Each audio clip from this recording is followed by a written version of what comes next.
Today we're going to build a grip adaptation that will allow quadriplegics to shoot a handgun.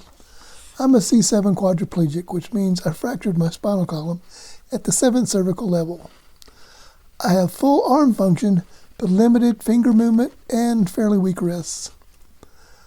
I have enough grip to pick up a firearm, but I'm unable to shoot a pistol in a safe manner.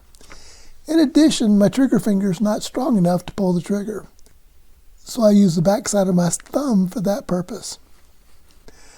After my accident, I tried experimenting with different ways of holding and shooting a handgun.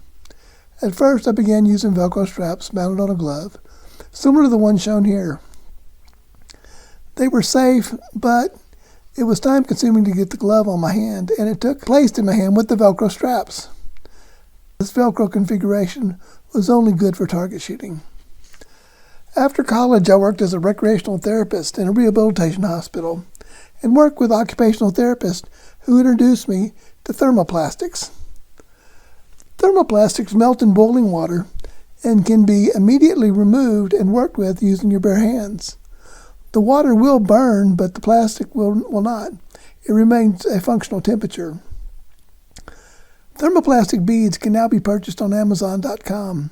They are sold under several different names, but they can all be melted in water above 150 degrees and is safe for humans to use. Here's my current splint on the Smith & Wesson MP CORE Pro. This firearm has been safety checked and no ammunition is in the room. As you can see, I can rack the slide, pull the trigger, and drop the magazine with no problem. This grip holds the firearm firmly in my hand and cannot be shaken loose. This device allows me to grasp and remove the firearm very quickly. Before beginning making your own splint, I recommend watching this video several times all the way through to become familiar with the thermoplastic product. To make this splint, you will need about 1/2 cup of thermoplastic beads, a non-stick saucepan, and enough water to almost fill the pan.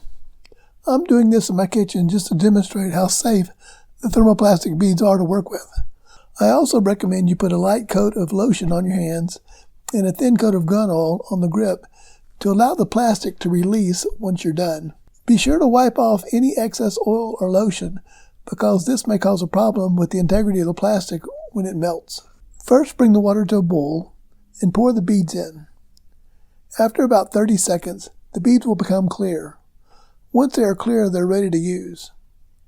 Be careful, the water will burn you, but the plastic will not. Take the plastic out of the water and shake off the remaining water. You have about 5 minutes of work time. Before I begin molding, I remove the barrel, the slide, and the magazine. They aren't necessary for this process. After pulling the plastic out of the water and removing the excess moisture, I first begin by molding the plastic around my thumb. Next, I mold the plastic around the bottom of my hand, leaving a majority of the plastic in the palm of my hand. Do not wrap the bottom too far around your hand. This will make the device very difficult to remove once it's cooled. After this, I smash the grip of the pistol in the palm of my hand, lining up the beaver tail of the pistol between my thumb and first finger. Next, I begin molding the plastic around the grip of the pistol. I leave enough space to allow me to snap on and off the grip. If you need to remove material later, you can cut it with 10 snips, heat it with a heat gun, or use boiling water. Be careful not to burn it using direct heat. Once you have molded it to your liking, let it cool on your hand. This will help to keep its form. If you mess up, just throw the mold back in the boiling water. This stuff can be remolded many times as long as no foreign material has been introduced into the mix. Here's the final adaptation. You will need to experiment to see what works for you. Remember, always be safe and practice with snap caps. Make sure everything functions correctly before even considering using live ammunition. Here's the pattern I'm able to shoot 15 feet with this device connected to my pistol. If you like this video, click like and subscribe to our channel, and click the notification bell to notify you of future videos. If you have any additional information that could help others, please comment below. And thanks for watching.